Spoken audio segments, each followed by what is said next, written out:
Hi, this is Andy with Turning 2, and we're going to be looking at Lymelife and Star Trek this week. Okay, so Lymelife, it's a typical kind of indie movie. It's dealing with middle-class discontent in the suburbs of New York, New Jersey in the 70s. And basically the movie is about the times they are becoming quite different, or changing, I guess, and people dealing with those things, you know, whether it's going through divorce, you know, going through puberty, becoming a man, you know, blah, blah, blah. It hits on a lot of things.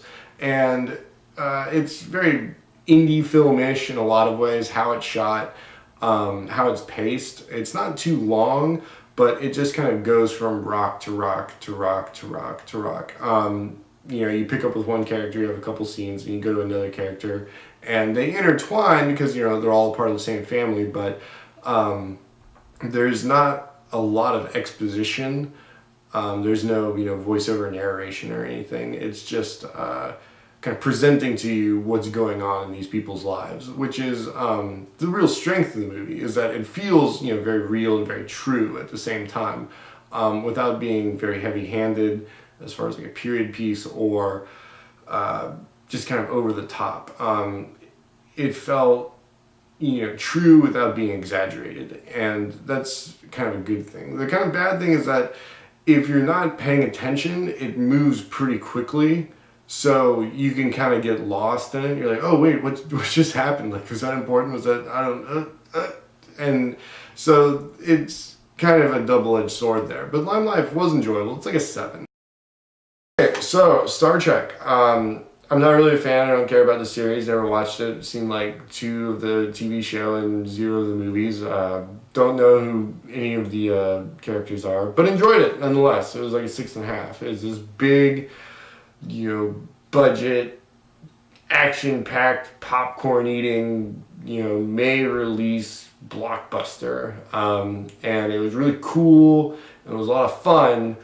It's not particularly artful, you know, but it's a ton of fun. And hey, what's wrong with that? So when people say, oh, it's awesome, just keep that in mind, that they mean like awesome, like a lot of fun, not awesome like this is great cinema. I have 2 kind of complaints about it. One is that they use time travel, which is basically inexcusable at any time.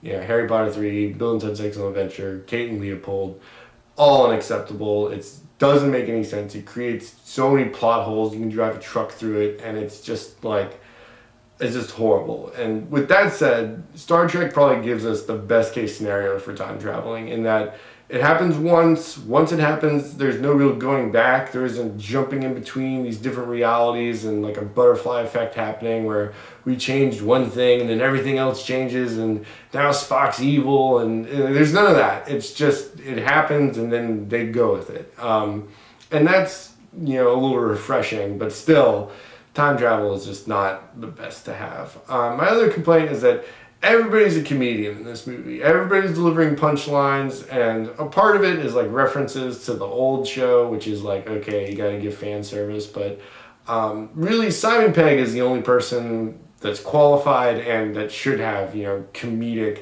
kind of punchlines in there, but instead every character does, and that's just kind of annoying. Transformers suffered from that too. Just everybody's so hilarious. They're all really pithy and quippy.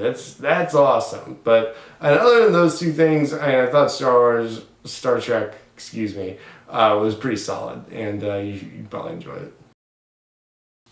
Alright, so next week we're going to be looking at Angels and Demons and something else.